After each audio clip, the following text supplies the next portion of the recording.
Hello, I'm Alexandra Loewe and I'm an ADHD coach at the ADHD Centre.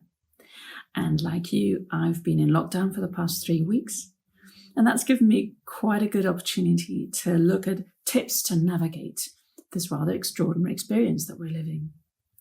You may be an adult with ADHD, or you may have a child with ADHD, and that makes the challenge a little bit more stressful. So I have 5 tips to help you navigate the circumstances at the moment. Those 5 tips are going to help you look at your home situation. Maybe you're working from home, maybe you're on furlough, maybe you have a child or lots of children, maybe you have another member of the family with you. Whatever your circumstances, these 5 tips can help you so that you can help your family members or you in your own situation. So the first of those tips is space. It's really important to know your space and to know what is your own personal space and separate the different areas of your home into their functions. So the brain likes to have patterns. It likes to be able to navigate from one thing to another, but it likes to have clarity as well.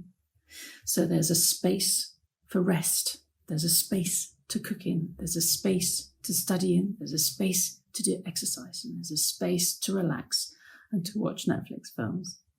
So having spaces, designated spaces. If you have quite a few of you at home, it's really important that each one of you has your own space. And that might be difficult. It could be just a corner.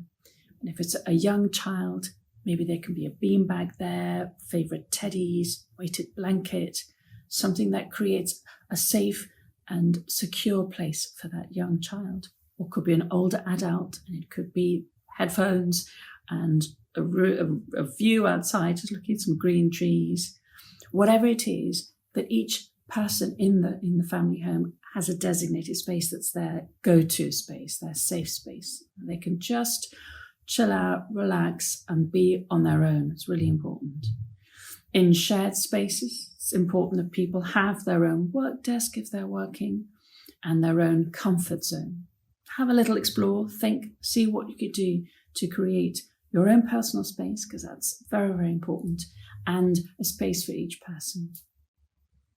The second is those routines. People with ADHD, and especially children, initially rebel when there are routines that are set, strict routines that are set, but actually routines are what are going to give us a sense of flow, a sense of a pattern. That's the other thing, that with ADHD, the brain needs patterns. It needs to know that it's going in a certain direction. So 3 really crucial routines: the wake up routine, the going to bed routine, and the meals routine. You can sort them out however you wish, but that they're consistent, that every single day there's the same wake-up routine, there's the same sleep routine, and that the meals are together if possible, or at least there's some regularity there. Meals together give an opportunity for social interaction, which, although you might think, well, there's all of us living together, we don't need any social interaction. It's a different sort of setup when you're at a meal together, eating together. So where possible, maybe it's just 3 times in the week. Maybe it's every meal, whatever is your choice. But look at that as a routine that's established, and establishing a set routine for the family and for you personally. The third is breathing.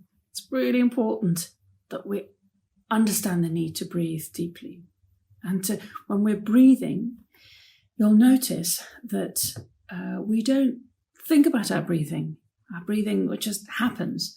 But where there's stress, where there's anxiety, where there's fear, where there's confusion, where there's a bit of cabin fever, we need to make a choice. We need to choose and designate a time to sit, feet planted on the floor, hands on your lap, feeling supported in the torso, and breathing through the nose and out through the mouth.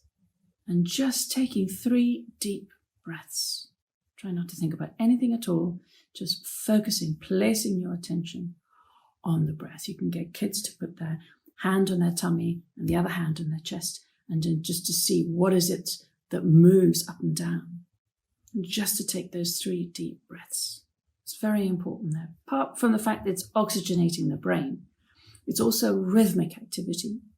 But it's also, and this is very crucial, when we're all living together and maybe we're not going out and we're confined in the sense of confinement, is the rhythm of breathing in and out. It's very calming. And it switches the brain from the thinking, anxious, working out, worrying mode into the sensing mode and just being with the body, being with the breath. And then the fourth is rainbow. Now this is beautiful. I mean, it's inspired, I think, by the Thankful Thursday clapping that we're doing, 5 minutes for the NHS. It's a very beautiful manifestation of gratitude, so important in these times of confinement. But for me, the rainbow is the rainbow effect, that we are trying to split the day into different sorts of activities. It's crucial. So we can't just stay in bed all day, stay in our pajamas all day, eat all day, watch Netflix all day. That's not going to be healthy for the brain or for the body or for the rest of the family. So split your day into different sorts of activities: physical activity, spiritual activity, intellectual activity, and social activity, and just relax time. See how you can split your day into those 5 different areas. And finally, and this is a tricky one, for people with ADHD, time is a really difficult concept, and we don't really see things in minutes and hours. So try and see what you can do and activities you can do that give us a sense of time. So I shower for 10 minutes, or I cook pasta for 20 minutes, I do the gardening for a couple of hours, I'll watch a 45-minute episode on Netflix. That gives us a sense of time without being timed. So we need a combination of activities that mark out the day. And then we also need to have time deadlines. So it's this combination of activities that tell us what we're doing and give us a sense of the progression of the day, and set timed activities. You might have to have an alarm. You might get one of your family members to remind you, saying an hour's up. But to give ourselves the sense of time passing in both those ways, in the sort of kinesthetic activity way, and also setting a timer and testing ourselves, seeing whether we can achieve that sense of time. So those 5 areas of breathing, sense of time, routines, the rainbow effect, and space, those are going to be helpful tools to navigate this confinement maybe, or lockdown, or stay-at-home period that we're navigating through in this time. Good luck.